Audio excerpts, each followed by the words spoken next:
ആ ഇടവകയിലെ ഒരു അലിഖിത നിയമമാണ് വൈദികനെ കണ്ടെത്തി ആ വൈദികനെ കൊണ്ട് അവിടെ കുർബാന ചൊല്ലിക്കണം. ആ ഇടവകയിലെ ഒരു ചെറുപ്പക്കാരൻ പള്ളിമേടയിലേക്ക് വന്നിട്ട് അപ്പൻ്റെ കുർബാന എഴുതിക്കണമെന്ന് പറഞ്ഞു. അച്ഛൻ എനിക്ക് പരിചയക്കാരായിട്ട് വേറെ വൈദികരൊന്നുമില്ല. അവൻ പള്ളിമേടയിൽ നിന്ന് ഇറങ്ങിപ്പോയപ്പോൾ ഞങ്ങൾ അച്ഛനോട് പറഞ്ഞു, അച്ഛാ ഇവിടെ ഒരു പ്രശ്നമുണ്ട്, ഇവിടെ ഇങ്ങനെയാണ് നിയമം. അച്ഛൻ ഞങ്ങളോട് പറഞ്ഞൊരു കാര്യമുണ്ട്.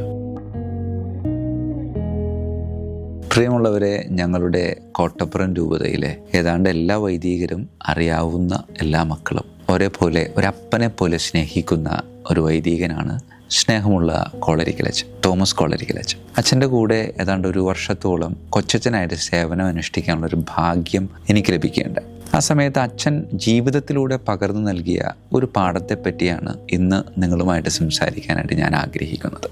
പള്ളിപ്പുറം മഞ്ഞുമാതാവിൻ്റെ ദേവാലയത്തിൽ കൊച്ചച്ഛനായിട്ട് സേവനം അനുഷ്ഠിച്ചുകൊണ്ടിരിക്കുകയാണ്. അപ്പോഴാണ് അവിടേക്ക് വികാരിയച്ഛനായിട്ട് തോമസ് കോളരിക്കലച്ചൻ വരുന്നത്. ആ ഇടവകയിലെ ഒരു അലിഖിത നിയമമാണ് 9:30 മണിക്ക് ശേഷമുള്ള കുർബാനകളൊക്കെ ആരെങ്കിലും ഏൽപ്പിക്കാൻ വരികയാണെങ്കിൽ ആ ഇടവകയിലെ വൈദികർ ചൊല്ലിക്കൊടുക്കത്തില്ല, മറിച്ച് ഏൽപ്പിക്കാൻ വരുന്ന ആള് വൈദികനെ കണ്ടെത്തി ആ വൈദികനെ കൊണ്ട് അവിടെ കുർബാന ചൊല്ലിക്കണം. അങ്ങനെയുള്ളൊരു നിയമം വരാൻ കാരണം വേറെ ഒന്നുമല്ല, ഒരുപാട് കുർബാനകൾ ഉള്ളത് കൊണ്ട് എല്ലാ കുർബാനകളും ഏറ്റെടുക്കുകയാണെങ്കിൽ നമുക്കതൊരു ബുദ്ധിമുട്ടാകും. അതുകൊണ്ട് സുഖകരമായ ഒരു നടത്തിപ്പിന് വേണ്ടിയിട്ട് ഉണ്ടാക്കിയ ഒരു നിയമമാണ്. അങ്ങനെ ഈ അച്ഛൻ വന്നതിന് ശേഷം ഞാനും കൂടെയുള്ള ടെൽസനച്ഛനും കൂടെ പള്ളിമേടയിൽ ഇരിക്കുമ്പോൾ ആ ഇടവകയിലെ ഒരു ചെറുപ്പക്കാരൻ പള്ളിമേടയിലേക്ക് വന്നിട്ട് അപ്പൻ്റെ കുർബാന എഴുതിക്കണമെന്ന് പറഞ്ഞു. എത്ര മണിക്കാണെന്ന് ചോദിച്ചു. 11:30 മണിക്കാണ്. അപ്പം ഞങ്ങൾ അവിടെയുള്ള നിയമം പറയും. ആ ചെറുപ്പക്കാരൻ ഞങ്ങളോട് പറഞ്ഞത്, അച്ഛൻ എനിക്ക് പരിചയക്കാരായിട്ട് വേറെ വൈദികരൊന്നുമില്ല, ഒന്നുകിൽ നിങ്ങൾ കുർബാന ചൊല്ലിത്തരണം, അല്ലെങ്കിൽ കുർബാന ചെല്ലാൻ പറ്റുന്ന ആരെങ്കിലും നിങ്ങൾ തന്നെ കണ്ടുപിടിക്കും. ഞങ്ങൾ പറഞ്ഞു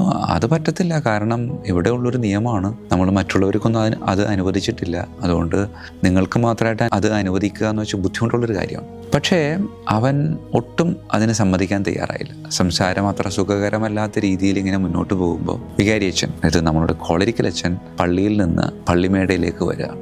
സംഭവം അത്ര സുഖകരമല്ല എന്ന് മനസ്സിലാക്കിയ അച്ഛൻ ആ ചെറുപ്പക്കാരനോട് ചോദിച്ചു, മോനെ എന്താ കുഴപ്പം? ചെറുപ്പക്കാരൻ കാര്യം അവതരിപ്പിച്ചു. ചെറുപ്പക്കാരനോട് ചോദിച്ചു, കുർബാന എത്ര മണിക്കാ? 11:30 മണിക്ക്. ഓക്കെ, 11:30 മണിക്കല്ലേ കുർബാന? കോളരിക്കലച്ചൻ അത് ഡയറിയിൽ എഴുതിയിട്ടിട്ട് അവനോട് പറഞ്ഞു, നീ പൊക്കോ വന്നു. അവൻ പള്ളിമേടയിൽ നിന്ന് ഇറങ്ങിപ്പോയപ്പോൾ ഞങ്ങൾ അച്ഛനോട് പറഞ്ഞു, അച്ഛാ ഇവിടെ ഒരു പ്രശ്നമുണ്ട്, ഇവിടെ ഇങ്ങനെയാണ് നിയമം.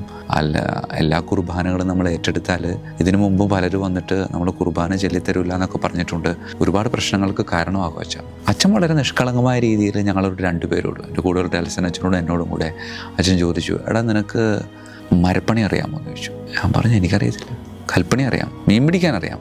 സാധാരണക്കാർ ചെയ്തുകൊണ്ടിരിക്കുന്ന ഓരോ ജോലികൾ ഞങ്ങളുടെ മുമ്പിലേക്ക് ഇട്ടിട്ട് അറിയാമോ എന്ന് ചോദിക്കുന്ന വികാരിയച്ഛൻ. ഞങ്ങളെല്ലാത്തിനും അറിയില്ല എന്ന് മറുപടി പറയുമ്പോൾ അച്ഛൻ ഞങ്ങളോട് പറഞ്ഞൊരു കാര്യമുണ്ട്, എടാ നീയും ഇവനും ഞാനും ഒക്കെ ഒരച്ഛനാണ്. ഒരച്ഛൻ്റെ ഏറ്റവും പ്രധാനപ്പെട്ട കടമ എന്ന് പറയുന്നത് കൂദാശ പരികർമ്മം ചെയ്യുക എന്നുള്ളതാണ്. അതിലേറ്റവും പ്രധാനപ്പെട്ട ഒരു കൂദാശയാണ് പരിശുദ്ധ കുർബാന.